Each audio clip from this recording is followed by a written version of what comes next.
diam senyap, karena diam adalah awal kengerian. Hujan sudah turun sejak sore, tidak deras, tapi cukup membuat tanah di desa Wanaraga berubah menjadi lumpur yang lengket. Bau tanah basah bercampur dengan bau kayu tua dari rumah-rumah panggung yang berdiri di atas tiang yang rapuh. Di ujung desa, ada sebuah rumah berdinding papan tampak lebih gelap dari yang lain. Lampunya tidak menyala, jendelanya tertutup rapat, seolah penghuninya tidak ingin melihat dunia luar. Rumah itu milik Pak Dharma. Sudah 3 hari Pak Dharma tidak keluar rumah. Biasanya, setiap pagi ia duduk di teras sambil menghisap sebatang rokok linting dan menyapa siapapun yang lewat. Tapi sejak hari kematian Mbah Karsa, ia jadi mengurung diri. Malam itu, suara aneh terdengar dari dalam rumahnya. Seperti orang batuk, tapi bukan batuk. Lebih seperti seseorang yang sedang berusaha memuntahkan sesuatu yang keras. Raka berdiri di depan rumah itu sambil membawa senter kecil. Usianya 23 tahun, baru pulang ke desa setelah merantau 2 tahun di kota. Ia tidak berniat datang, tapi ibunya memaksa. Coba kamu lihat Pak Dharma. Orangnya gak pernah keluar. Aku dengar semalam teriak-teriak. Kata ibunya sore tadi. Raka menelan ludah. Ia tidak suka rumah ini sejak dulu. Tanah di bawahnya selalu basah, meskipun tidak ada hujan. Ia mencoba mengetuk pintu. Tidak ada jawaban. Ia mencoba mengetuk lagi, tapi kali ini lebih keras. Dari dalam terdengar suara gesekan, seperti kayu yang digeser, lalu batuk berat. Siapa? Suara dari dalam terdengar serak. Pak, saya Raka, anak Bu Sri. Pintu terbuka sedikit, bau busuk langsung keluar. Campuran amis, tanah, dan keringat lama.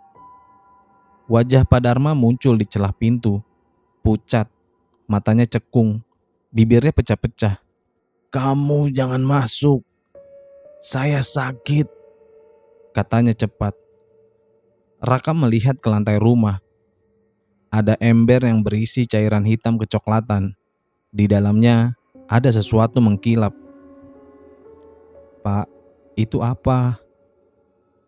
Pak Dharma tidak menjawab. Ia malah gemetar. 3 hari sebelumnya, Mbah Karsa ditemukan mati di rumahnya. Posisinya aneh, duduk menghadap dinding dengan mulut yang terbuka dan kedua tangannya menggenggam kain hitam. Tidak ada luka, tidak ada darah, tapi wajahnya membiru seperti orang yang habis dicekik. Warga hanya berani menguburkannya cepat-cepat.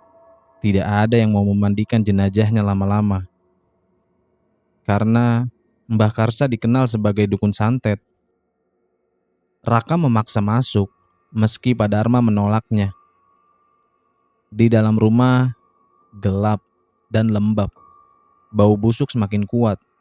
Di sudut ruangan ada kasur tipis, penuh bercak hitam. Pak Dharma duduk lemas di kursi. Tolong ambilin air, katanya pelan. Raka mengambil air dari dapur. Saat ia kembali, ia melihat Pak Dharma membungkuk dan muntah ke ember. Kali ini jelas terlihat. Benda keras jatuh ke ember. Raka menyorotnya dengan senter.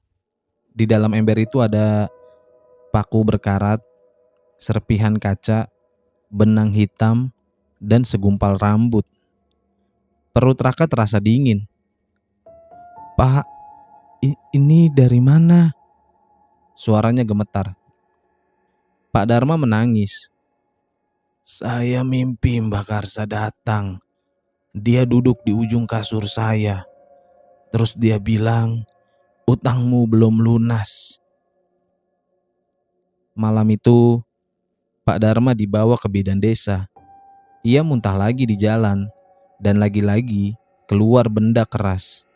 Warga mulai berbisik, ini santet. ini pasti sisa ilmunya Mbak Karsa. Namun, tidak ada yang berani menyebut namanya keras-keras. Karena takut kalau namanya dipanggil dia akan datang.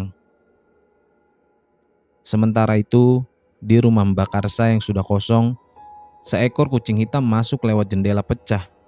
Ia mengendus lantai tanah, berhenti di satu titik, lalu menggaruk-garuk tanah. Di bawah papan lantai, sesuatu bergerak perlahan, seperti benang yang merayap. Hujan turun lebih deras dari malam itu. Angin dari arah laut membawa bau asin yang bercampur dengan bau tanah kuburan. Lampu-lampu rumah di desa Wanaraga satu persatu dipadamkan. Warga memilih mengurung diri, seolah malam adalah makhluk hidup yang bisa masuk lewat celah pintu. Di rumah bidan desa, Bu Rini namanya, Pak Dharma terbaring di dipan bambu. Nafasnya kini pendek-pendek. Perutnya terlihat keras, seolah ada sesuatu yang menekan dari dalam. Ini bukan sakit biasa, bisik Bu Rini pada Raka. Kalau cuma mah atau keracunan, nggak mungkin keluar begituan. Ia tidak berani menyebutkan isi muntahan tadi. Paku, benang hitam, dan rambut. Raka duduk di kursi dekat pintu. Tangannya dingin. Setiap kali Pak Dharma batuk, ia teringat suara ting saat benda keras jatuh ke ember. Di luar, petir menyambar. Cahaya sesaat menerangi wajah Pak Dharma yang pucat seperti abu.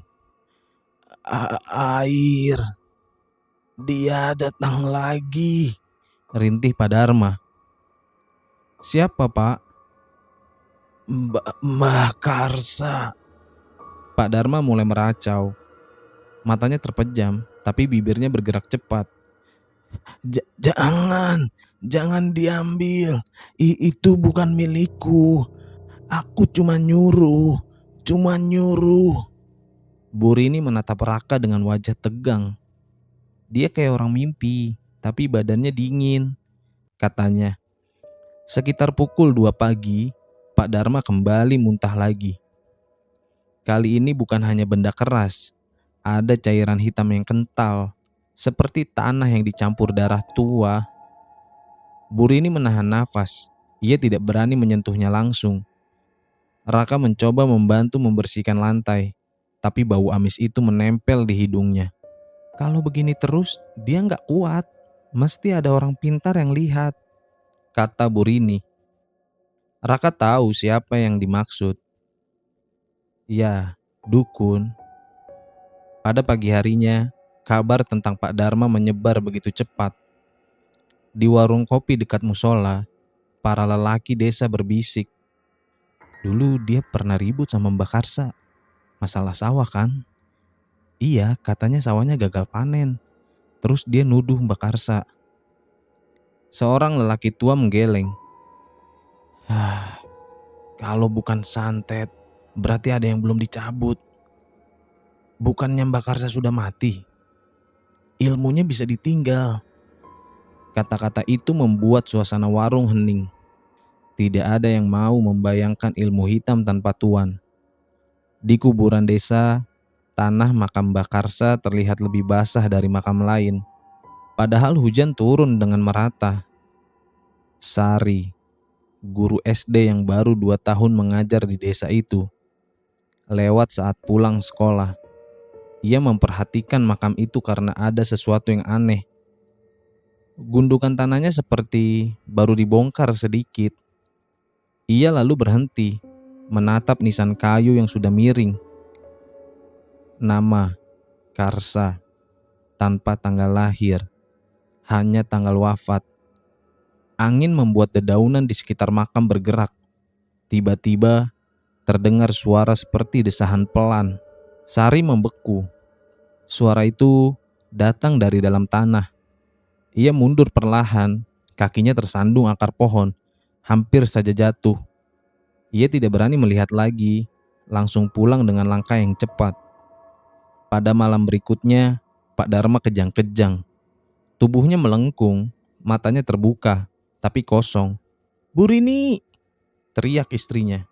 Saat mereka memegangi tubuh Pak Dharma, sesuatu bergerak di balik kulit perutnya. Seperti ular kecil yang menggeliat. Pak Dharma berteriak, "Cabut! Cabut dari bawah rumah! Jangan di situ!" Semua orang terdiam. "Bawah rumah?" tanya Raka. Pak Dharma terengah-engah. Dia tanam di bawah rumah saya. Benang, paku, rambut." Bu Rini menutup mulutnya. Raka merinding seketika. Ia teringat tanah basah di bawah rumah Pak Dharma yang tidak pernah kering. Pada malam itu juga, Raka dan 2 orang warga memberanikan diri untuk mengintip kolong rumah Pak Dharma. Mereka membawa senter dan linggis kecil. Sesampainya di sana, tanahnya lembek, bau busuk makin kuat. Saat linggis ditancapkan, terdengar bunyi tek, seperti kena benda keras. Mereka coba menggali sedikit. Yang terlihat pertama, ada kain hitam, lalu gumpalan rambut yang terikat benang, dan di tengahnya ada paku yang ditancapkan membentuk tanda silang. "Ini kiriman," bisik salah satu warga. Tiba-tiba dari arah kuburan desa terdengar suara seperti orang mengerang panjang. Angin berhembus dingin, senter Raka berkedip. Semua langsung lari tanpa menoleh lagi. Di rumah kosong Bakarsa, malam itu ada yang menyalakan lampu. Padahal sudah tidak ada listrik. Di dalam rumah, di dekat dinding, ada lubang kecil di lantai tanah. Dari lubang itu, keluar benang hitam, merayap perlahan, menuju arah pintu. Desa Wanaraga mulai berubah sejak malam penggalian di bawah rumah Pak Dharma. Pagi-pagi, ayam-ayam berkokok tidak serempak seperti biasa. Anjing-anjing kampung melolong tanpa sebab. Bahkan, burung gagak terlihat bertengger di pohon asem dekat kuburan, seolah menunggu sesuatu. Raka tidak tidur semalaman. Setiap kali ia memejamkan mata, ia teringat kain hitam dan paku yang tertanam di tanah. Terbayang juga suara erangan panjang dari arah kuburan yang muncul begitu mereka menemukan benda itu. Ia baru terlelap menjelang subuh. Dan mimpi itu datang. Ia melihat rumah Mbak Karsa, lampunya menyala redup. Di depan pintu berdiri seseorang memakai kain hitam. Wajahnya tidak terlihat. Orang itu menunjuk ke arah Raka, lalu ke arah tanah. "Cari yang belum diambil, cari yang masih hidup." Raka terbangun dengan dada sesak. Pada sekitar pukul 8 pagi, kabar baru muncul. Seorang anak kecil bernama Lina, murid kelas 4 di sekolah tempat Sari mengajar, menolak untuk masuk kelas. Ia hanya berdiri di luar ruangan kelas sambil menangis. "Ada orang di jendela," katanya ketakutan. Sari mengira anak itu bercanda. "Siapa, Lina?" "Orang hitam, Bu. Rambutnya panjang. Dia berdiri di bawah pohon mangga." Sari coba keluar kelas. Di bawah pohon mangga hanya ada 2 batang dan daun yang gugur. Tidak ada siapa-siapa. Namun Lina terus menangis. Dia lihat aku, Bu. Dia senyum." Pada siang hari, Sari mendatangi rumah Pak Dharma. Pak Dharma masih hidup, tapi tubuhnya semakin kurus. Wajahnya cekung seperti orang sakit bertahun-tahun. "Bu Sari, anak-anak juga bisa lihat," katanya lirih. "Lihat apa, Pak?" "Yang dulu sering datang ke rumah saya. Bayangan itu." Sari menggenggam tasnya erat. "Apa Bapak pernah minta santet ke Mbak Karsa?" Pak Dharma terdiam lama. Akhirnya ia mengangguk. "Saya minta dia bikin sawah tetangga saya gagal panen. Tapi dia bilang harus bayar nanti." Air mata menetes dari mata Pak Dharma. Saya nggak pernah bayar. Sore itu, seorang pemuda desa bernama Bayu datang ke rumah Raka. Mukanya pucat. Rak, semalam aku lihat orang berdiri di ujung sawah. Orang siapa?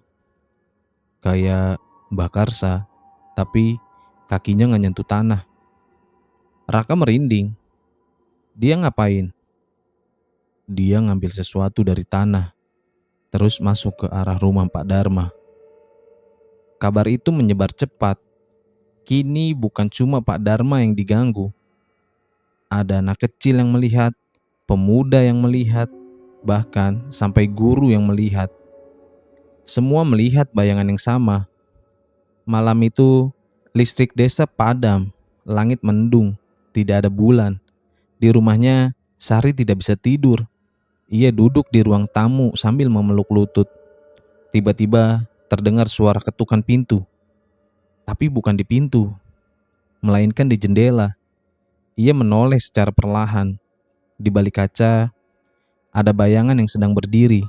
Rambutnya panjang, tubuhnya tinggi, tangannya kurus. Bayangan itu tidak mengetuk. Ia hanya berdiri, menatap ke arah dalam rumah. Sari tidak berani bergerak. Lalu bayangan itu menunjuk ke bawah, ke arah lantai rumah, dan menghilang.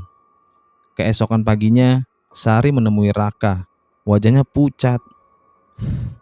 Rak, aku lihat dia, katanya pelan. Siapa? Bayangan itu. Mereka duduk di teras rumah Raka. Angin pagi terasa dingin meski matahari sudah naik. Dia nunjuk ke lantai, kayak mau bilang ada sesuatu di bawah rumahku. Raka menelan ludah. Rumah kamu dekat kuburan kan? Sari mengangguk. Dekat makam Mbak Karsa. Keduanya saling pandang. Untuk pertama kalinya, mereka berpikir sama. Ilmu itu belum selesai, dan sekarang ia mencari tempat baru. Pada malam harinya, Pak Dharma mengigau keras. Bukan cuma satu, bukan cuma aku. Dia tanam di banyak rumah. Burini yang menjaga terdiam. Siapa? Mbak Karsa. Dia bilang kalau mati ilmunya harus tetap makan. Di rumah Mbak Karsa, lantai tanah kembali bergerak. Benang hitamnya keluar lagi, lebih banyak dari sebelumnya. Benang itu merayap menuju jalan desa. Pada pagi harinya, desa Wanaraga diguncang teriakan dari rumah Bunarti, seorang penjual sayur keliling. Ia ditemukan duduk di dapur dengan tubuh yang gemetar. Mulutnya berlumur cairan hitam, dan ember di depannya berisi sesuatu yang mengkilap. Burini yang datang pertama kali langsung mengenali bentuknya. Paku, 2 buah. Bukan cuma Pak Dharma, gumamnya. Bunarti menangis sambil memegangi perutnya. Semalam ada orang duduk di sudut dapur saya, katanya terbata. Dia nggak ngomong, cuma ngeluarin benang dari mulutnya. Raka yang berdiri di pintu merasa tengkuknya dingin. Deskripsi itu sama. Warga mulai berkumpul di rumah Pak Lurah. Suasananya tegang. Kalau dibiarkan, semua orang bisa kena. Harus cari orang pintar, tapi jangan dukun yang sembarangan.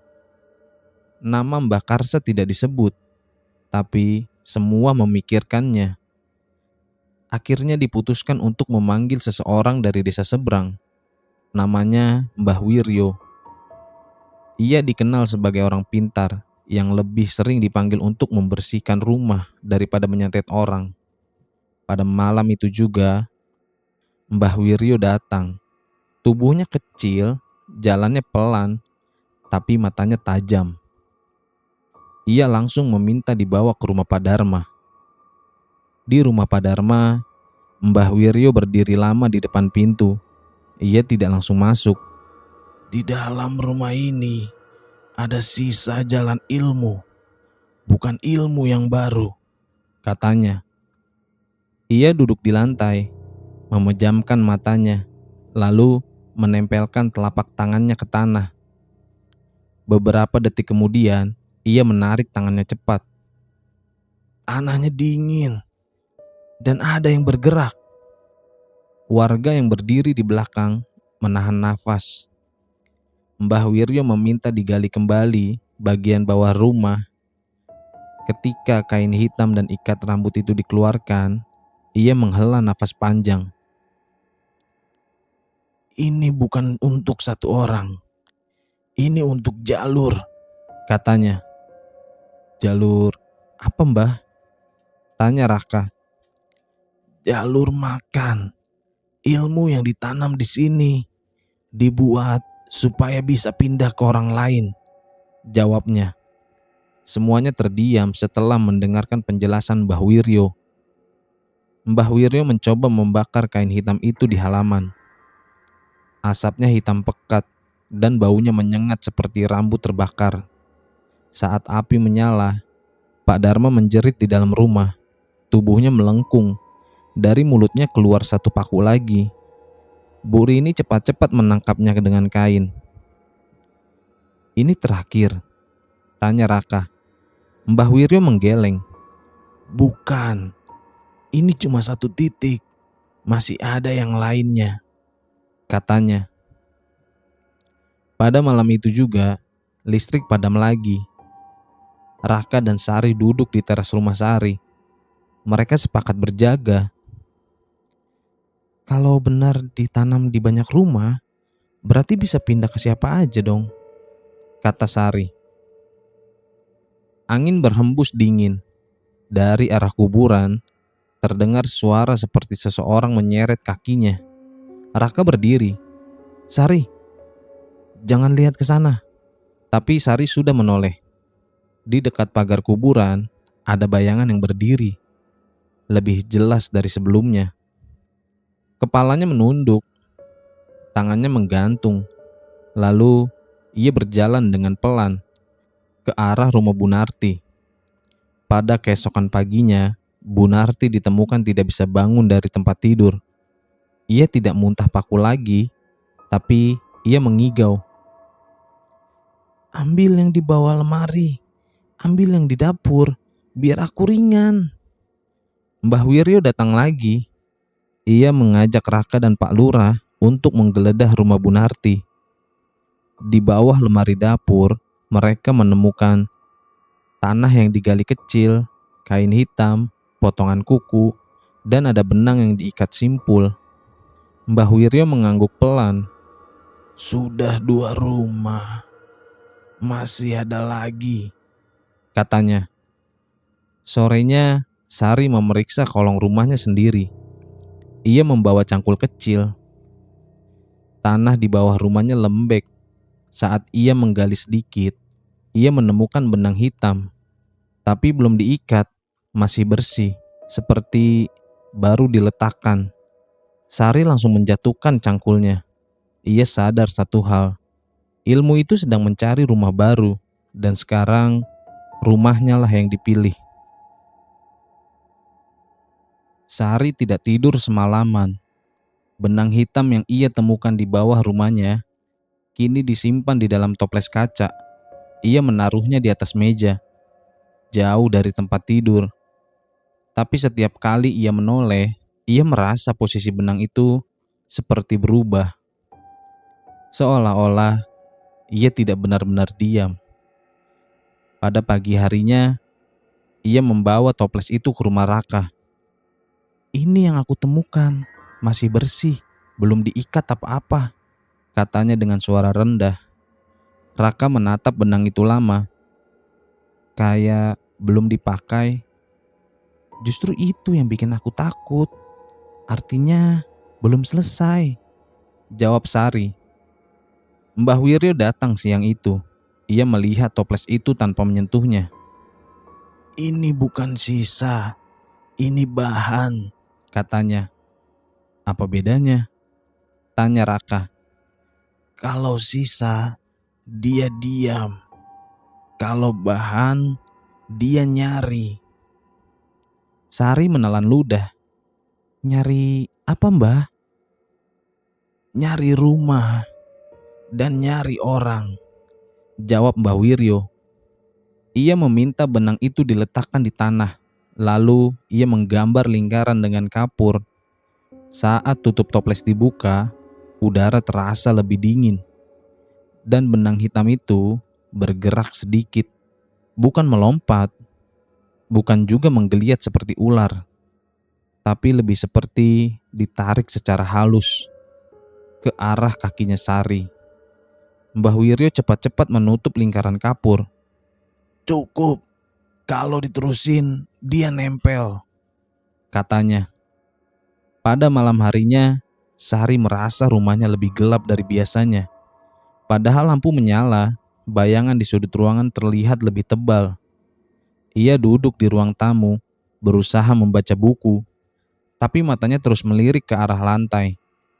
Tiba-tiba, terdengar suara kecil. Seret, seret. Seperti benang ditarik di atas papan. Sari berdiri secara perlahan. Di dekat kaki meja, ada benang hitam.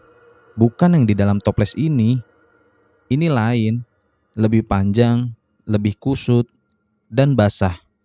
Ia mundur sampai punggungnya menyentuh dinding. "Jangan," bisiknya. Dari arah dapur, terdengar suara kursi yang bergeser. Raka datang saat Sari menelpon dengan suara yang gemetar. Ia menemukan Sari duduk di sudut ruang tamu, memeluk lututnya.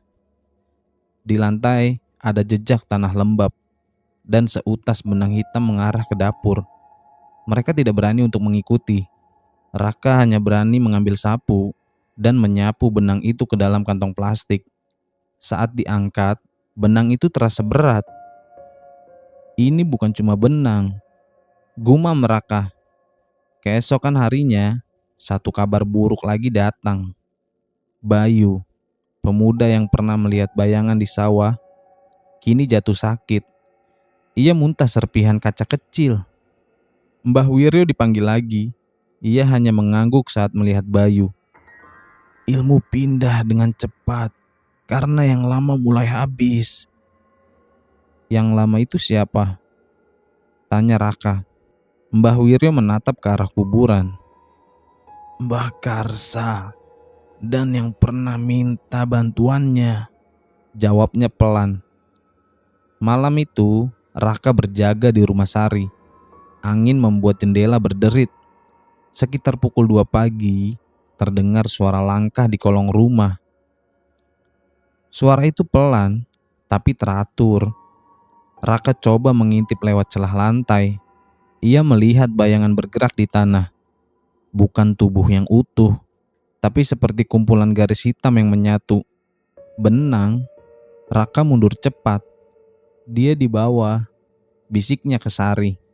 Sari menggenggam tangan Raka. Mereka mendengar suara berisik dari bawah lantai.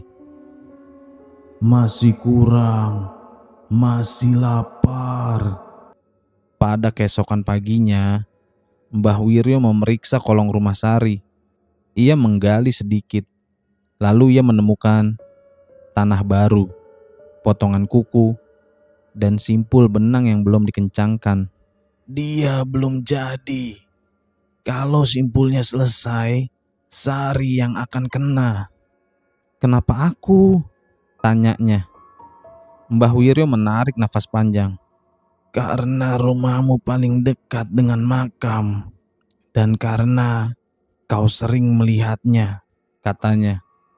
Sore itu, Sari bermimpi lagi. Ia berdiri di kuburan. Tanah di depan makam Mbah Karsa terbuka.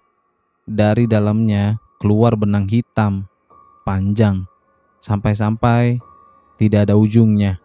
Benang itu melilit kakinya, lalu naik ke perut, lalu naik ke dada. Dan suara itu berkata, Rumahmu ringan. Sari terbangun sambil menjerit. Di lantai kamarnya ada tanah basah. dan satu simpul benang hitam kelihatannya baru terbentuk. Sejak simpul benang muncul di kamar Sari, Mbah Wiryo memutuskan satu hal. Sari tidak boleh tinggal di rumahnya lagi. Sari hanya membawa tas kecil berisi pakaian dan buku. Ia menginap di rumah Raka, di kamar belakang yang biasanya dipakai gudang. Pada malam pertama ia di sana, tidurnya tidak tenang. Ia terus terbangun karena merasa seperti ada yang memanggilnya dari jauh.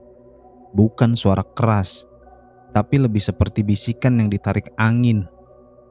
Pada pagi harinya, Mbah Wiryo datang bersama seorang pria lain. Tubuhnya lebih tinggi, rambutnya panjang diikat, dan matanya seperti tidak pernah benar-benar berkedip. Namanya Ki Jalu. Ia berasal dari desa di balik bukit. Desa yang jarang didatangi orang, karena jalannya terlalu sulit dan banyak hutan. Ini yang bantu aku, Kata Mbah Wiryo pada Raka dan Pak Lurah. kalau yang ini urusannya sudah bukan satu rumah. Ki Jalu berdiri di tengah halaman rumah Raka. Ia menginjak-injak tanah dengan pelan, lalu mengangguk. Ilmunya bergerak dan ada yang menuntunnya.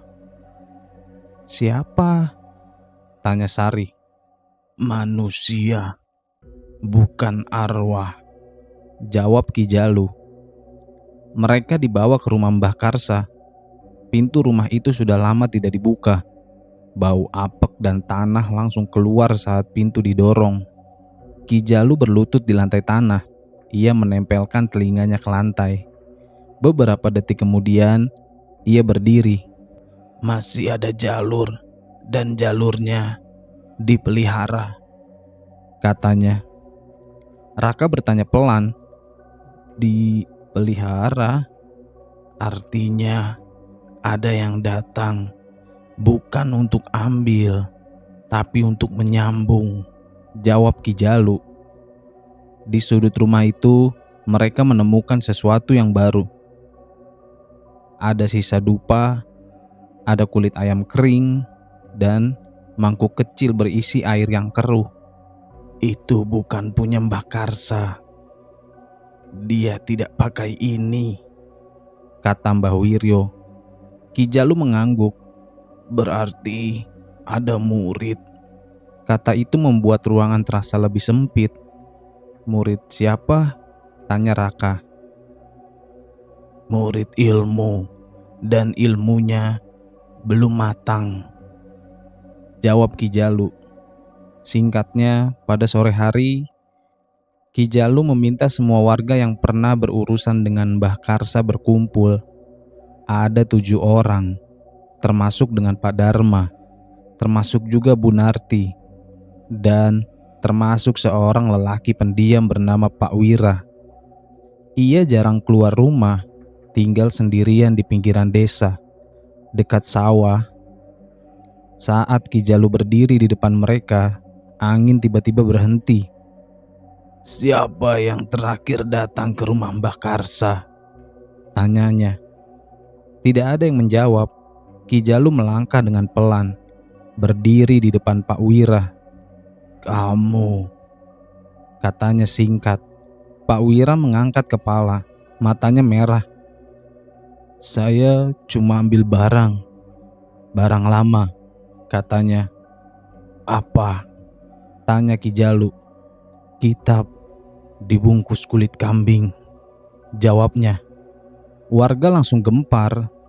Kitab kulit kambing adalah cerita lama tentang Mbah Karsa. Konon berisi tulisan tentang cara menanam sakit ke orang lain. Kenapa kamu ambil? Teriak seseorang. Pak Wira gemetar. Saya cuma mau coba. Awalnya cuma ke ayam. Semua terdiam. Terus Tanya Ki Jalu. Terus berhasil. Dan saya pakai lagi. Sari merasa dadanya sesak. Ke siapa? Tanyanya. Pak Wira menutup wajahnya. Ke Pak Dharma dan tanpa sengaja ke yang lain. Ki Jalu menarik nafas panjang. Ilmu itu seperti air. Kalau tidak ditutup, dia cari celah, Katanya. Bisa diberhentikan? Tanya Raka. Bisa, tapi bukan dengan membunuh orangnya. Jawab Ki Jalu. Semua menatapnya. Ilmu harus dikembalikan ke tanah dan jalurnya diputus. Lanjutnya. Malam itu hujan turun deras. Ki Jalu dan Mbah Wiryo menyiapkan sesuatu di halaman rumah Mbah Karsa. Mereka menggambar lingkaran di tanah, menancapkan batang pisang, dan mengikat benang putih. Sari berdiri di belakang Raka. Tiba-tiba, dari arah kuburan, terdengar suara seperti kain yang diseret. Bayangan itu muncul lagi, tapi kali ini lebih jelas. Dan ia tidak berjalan sendirian. Di tanah, benang hitam bergerak mengikutinya. Ki Jalu berdiri di depan lingkaran. Kalau malam Selasa Kliwon, ilmu itu bisa diikat kembali, Katanya. Kalau tidak, dia akan terus pindah. Dan yang pertama mati bukan yang dituju. jawab Ki Jalu. Sari menelan ludah. Ia sadar namanya sudah masuk jalur. Hujan masih turun ketika Ki Jalu meminta satu hal yang membuat Sari pucat. Lubang di bawah rumahmu harus digali sampai habis. Rumah Sari berdiri di atas tiang kayu. Kolongnya gelap, penuh tanah lembab dan sarang laba-laba. Raka, Ki Jalu, dan 2 orang warga membawa cangkul serta senter. Sari berdiri di tangga rumah. Dia tidak berani turun. Kalau di situ memang ditanam, berarti aku tidur di atasnya selama ini, katanya pelan. Ki Jalu mengangguk. Dan itu sebabnya kamu dipilih. Tanah di bawah rumah Sari terasa aneh. Bukan keras, bukan juga lunak, tapi lebih seperti diaduk dari dalam. Saat cangkul pertama menghantam tanah, terdengar bunyi duk, seperti mengenai kayu basah. Mereka menggali sedikit. Yang terlihat bukan kayu, tapi bungkusan kain hitam. Lebih besar dari yang ditemukan di rumah Pak Dharma. Kain hitam itu juga diikat simpul berlapis-lapis. Jangan dibuka di sini, angkat saja, kata Ki Jalu cepat. Saat mereka mengangkat bungkusan itu, tanah di sekitarnya bergerak pelan, seperti nafas. Sari menjerit kecil. Bungkusan itu dibawa ke halaman rumah Mbah Karsa. Ki Jalu membuka ikatan kainnya sedikit demi sedikit. Setelah kain itu dibuka, isinya ada potongan kuku, gumpalan rambut, serpihan kaca, benang hitam yang melingkar, dan selembar kertas tua dengan tulisan tangan. Tulisan di kertas itu bukan menggunakan bahasa Indonesia, tapi menggunakan bahasa Jawa lama. Ki Jalu membaca pelan. Ini bukan cuma santet, tapi ini perintah, katanya. Perintah apa? Tanya Raka. Perintah untuk mencari badan. Kalau yang satu mati, cari lagi yang lain, jawabnya. Sari merinding. Berarti kalau Pak Dharma mati, ilmu ini akan lompat ke orang terdekat jalurnya, potong Ki Jalu. Semua saling pandang. Sari tahu siapa orang yang terdekat itu. Ya, dirinya. Pak Wira mulai bertingkah aneh sejak sore. Ia duduk di teras rumahnya sambil mengikat benang hitam di jarinya. Warga yang lewat melihat Pak Wira berbicara sendiri. Masih kurang, belum cukup. Mbah Wiryo mendatangi rumahnya.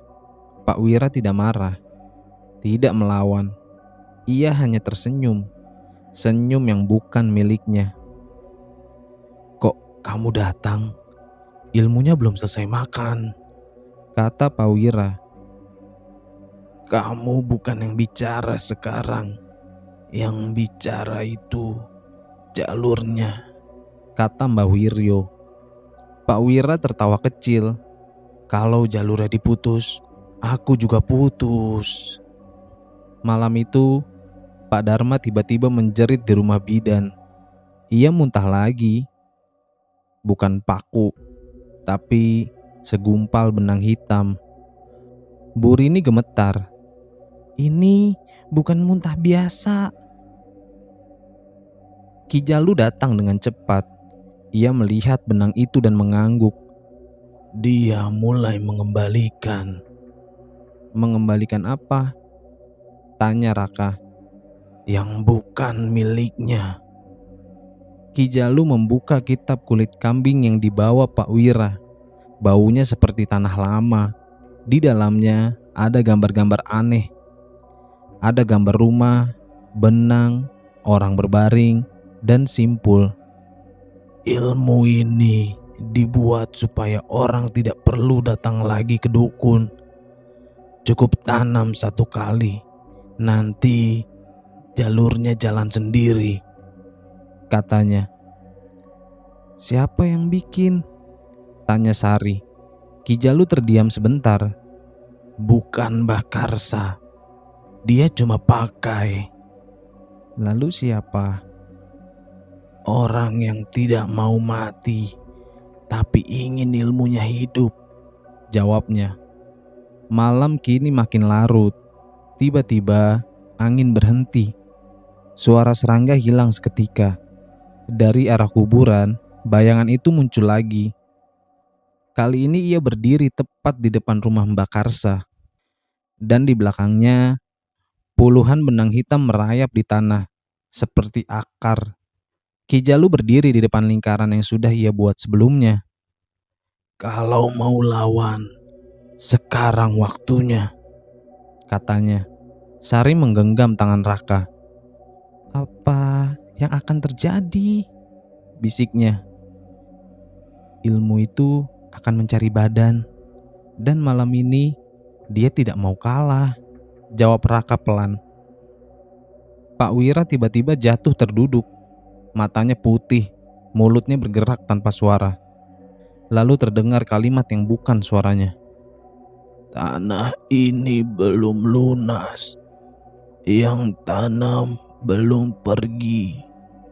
Ki Jalu menancapkan tongkat kayu ke tanah. Yang kamu cari sudah mati, Katanya tegas. Bayangan itu berhenti bergerak. Benang-benang hitam berhenti sejenak. Lalu bergerak lebih cepat menuju lingkaran. Angin berhenti total. Api obor yang ditancapkan ke tanah berdiri lurus, tidak bergoyang. Bau tanah basah bercampur dengan bau dupa yang dibakar Ki Jalu membuat kepala terasa berat. Benang-benang hitam di tanah bergerak mendekati lingkaran kapur. Geraknya pelan, teratur, seperti tahu kemana harus pergi. Pak Wira tergeletak di tanah, tubuhnya gemetar, tapi matanya terbuka lebar. Mulutnya bergerak, dan suara yang keluar bukan suaranya. jangan ditutup, masih ada yang harus dibayar. Ki Jalu berdiri di tengah lingkaran. Ia menaburkan abu dari daun kering ke tanah. Mbah Wiryo, jaga arah timur, Katanya. Mbah Wiryo berdiri di sisi lain, memegang segenggam garam kasar. Raka dan Sari berada di belakang mereka. Sari merasakan dadanya sesak, seolah ada tali halus melilit dari dalam. Tiba-tiba, dari arah sumur tua di belakang rumah Mbak Karsa, terdengar suara. Bukan suara air, lebih seperti orang berbicara pelan dari dalam tanah. Belum selesai, belum selesai, belum selesai, belum selesai, belum selesai, belum selesai.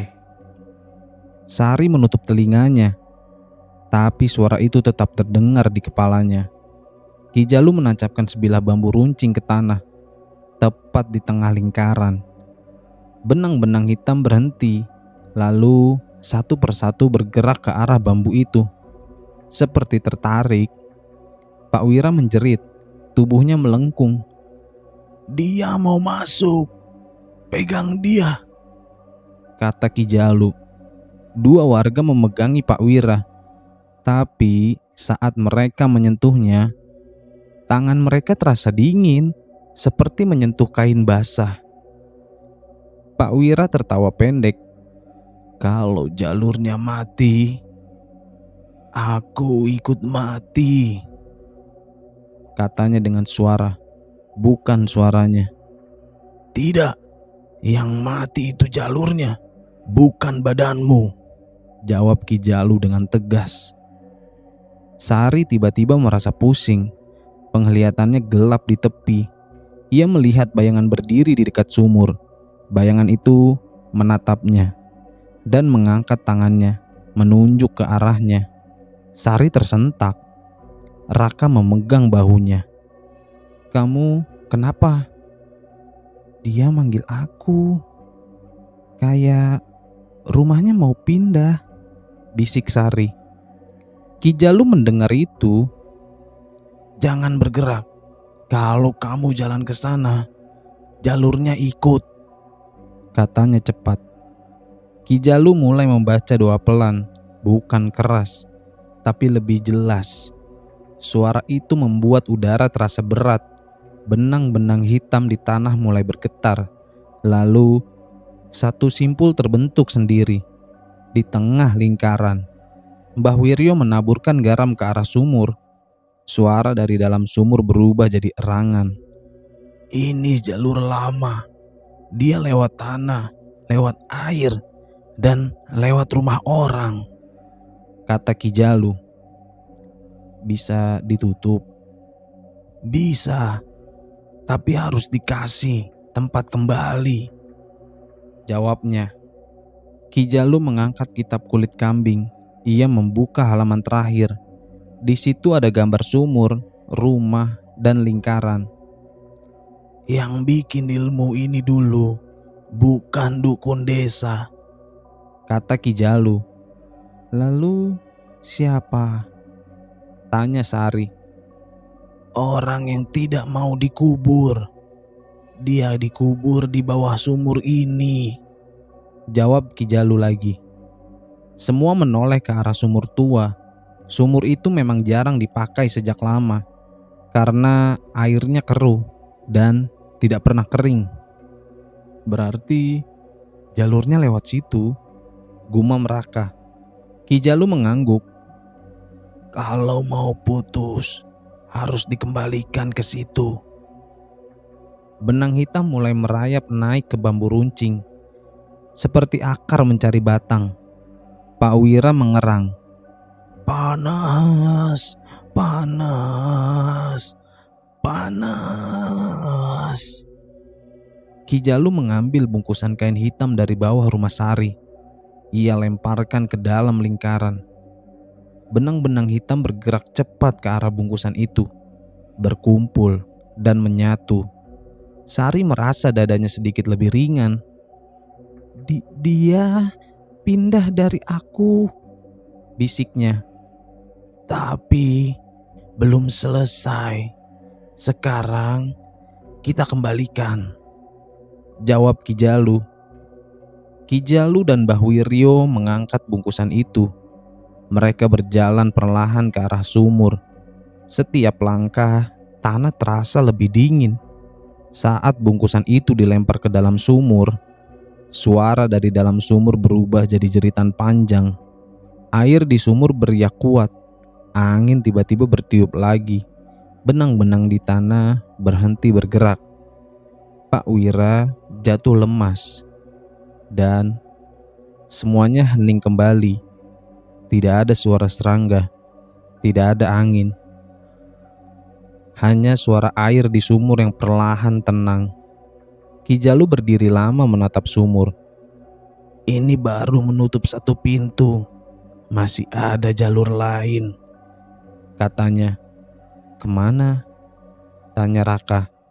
Ki Jalu menatap ke arah kuburan. ke makam Mbah Karsa dan malam Selasa Kliwon. Semua jalur itu terbuka, jawabnya. Sejak sore, langit desa Wanaraga tampak lebih gelap dari biasanya. Awan menggantung rendah, tapi hujan tidak kunjung turun. Angin tidak bergerak. Udara terasa sangat berat, seolah menekan dada setiap orang yang berjalan di luar rumah. Pak Lurah memerintahkan warga untuk tidak keluar malam itu. Tapi di rumah Mbak Karsa, justru lampu-lampu obor dipasang. Ki Jalu dan Mbah Wiryo berdiri di depan makam. Tanah kuburan terlihat lebih basah, meski tidak hujan. Nanti jangan ada yang bicara sembarangan. Kalau dengar suara, anggap angin, kata Ki Jalu. Raka dan Sari berdiri di belakang mereka. Sari memegang tas kecil berisi pakaian dan buku doa. Ia merasa malam ini bukan malam biasa. Pada sekitar pukul 11 malam, bau tanah basah semakin kuat. Tanah di sekitar makam Mbah Karsa mulai bergerak pelan. Bukan seperti digali dari atas, tapi seperti ditekan dari bawah. Sari menutup mulutnya. Dia mau keluar, bisiknya. Ki Jalu menggeleng. bukan keluar. Dia mau buka jalur, katanya. Mbah Wiryo menaburkan abu daun ke tanah. Suara serangga tiba-tiba hilang. Dari arah hutan kecil di belakang kuburan, terdengar suara langkah pelan. Bukan satu, tapi lebih dari satu. Bayangan itu muncul lagi, lebih jelas, dan kali ini ia tidak sendirian. Di belakangnya terlihat beberapa bayangan lain, lebih samar, seperti bekas jejak. Benang hitam muncul dari tanah di sekitar makam, merayap ke arah kaki bayangan itu. Ini kumpulan jalur, ilmu yang belum selesai, gumam Ki Jalu. Raka menelan ludah. Kalau jalurnya dibuka, apa yang terjadi? Dia akan cari badan baru, yang paling dekat, yang paling lemah, jawab Ki Jalu. Sari langsung merasa kakinya dingin. Pak Wira dibawa ke kuburan. Ia masih lemas, tapi sadar. Kenapa? Kenapa aku harus di sini? Tanyanya gemetar. Karena kamu yang terakhir menyentuh kitab itu, dan jalurnya masih menempel, jawab Mbah Wiryo.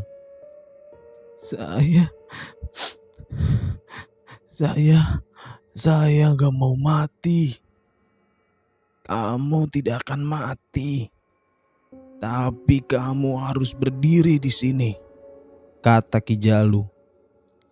Ia menempatkan Pak Wira di dekat makam, di dalam lingkaran kapur. Bayangan itu mendekat, udara semakin dingin, benang-benang di tanah bergerak lebih cepat. Tiba-tiba, suara dari dalam makam terdengar jelas, bukan teriakan, lebih seperti orang berbicara pelan. Yang tanam belum pergi, yang bayar belum lunas. Pak Dharma yang ikut datang meski sakit gemetar dengan hebat. Itu suara dia, Mbah Karsa, katanya lirih. Ki Jalu berdiri di depan makam. Kamu sudah mati, ilmu kamu tidak, katanya tegas. Tanah di makam terangkat sedikit. Bau busuk menyebar dengan cepat. Sari menutup hidungnya. Benang hitam merayap ke arah Pak Wira, seperti akar mencari tanah. Pak Wira menjerit, Ah, jangan masuk. Jangan masuk. Ki Jalu mengangkat tongkat bambunya. Ia menancapkan tongkat itu ke tanah di antara Benang dan Pak Wira. Benang itu berhenti dan bergetar, seolah marah. Pak Wiryo melemparkan segenggam garam ke makam. Tanah di atas makam bergetar lebih keras. Sari tiba-tiba merasa pusing lagi. Ia melihat bayangan itu dan berbalik ke arahnya. Sari merasa dadanya seperti ditarik. Kakinya melangkah tanpa sadar. Sari. Teriak Raka. Ia menarik tangan Sari. Dia manggil aku. Kayak rumah baru. Bisik Sari. Ki Jalu cepat-cepat mengambil kain putih dan melilitkannya ke pergelangan tangan Sari. Pegang ini. Jangan dilepas, Katanya. Sari menggenggam kain itu erat. Dadanya sedikit lebih ringan. Lalu Ki Jalu membuka kitab kulit kambing di depan makam. Ilmu ini dibuat untuk tidak mati. Tapi kamu salah tanam, Kata Ki Jalu dengan keras. Bayangan itu berdiri tepat di depan makam. Tanah mulai retak. Kalau jalur ditutup malam ini, kamu pulang ke tanah, Kata Ki Jalu. Bayangan itu mengangkat tangannya. Benang-benang di tanah bergerak liar. Suara dari dalam makam berubah menjadi erangan panjang. Ki Jalu menyuruh Mbah Wiryo membuka tanah sedikit di sisi makam. Mbah Wiryo langsung bergerak. Mereka menggali dengan cepat, tidak dalam, hanya sampai terlihat kain pembungkus jenazah. Ki Jalu menaburkan abu dan garam ke dalam lubang itu. Udara tiba-tiba berbau tajam. Benang hitam di tanah berhenti bergerak. Bayangan itu mundur satu langkah. Sari merasa dadanya dingin. Lalu Pak Wira terjatuh terduduk. Tangannya tidak lagi mengikat benang. Matanya normal kembali. Aku dingin, Katanya. Ki Jalu menutup kitab kulit kambing. Ini satu jalur. Masih ada yang lain. Tapi yang terbesar sudah ditutup. Angin tiba-tiba bertiup. Daun-daun bergerak serempak. Suara serangga kembali terdengar. Bayangan itu perlahan memudar. Tanah makam berhenti bergerak. Semua berdiri diam. Tidak ada yang berbicara. Hanya suara nafas masing-masing. Sari duduk lemas. Raka memegangi bahunya. Sudah selesai? Tanya Sari pelan. Ki Jalu menatap makam. Yang lapar sudah diberi tempat. Tapi ilmunya tidak pernah benar-benar mati, Katanya. Tamat. Alhamdulillah. Terima kasih semuanya yang udah mendengarkan cerita ini sampai habis. Kalau mau tahu cerita lanjutannya, subscribe channel YouTube Malam Senyap biar kalian gak ketinggalan update-nya. Terima kasih. Wassalamualaikum.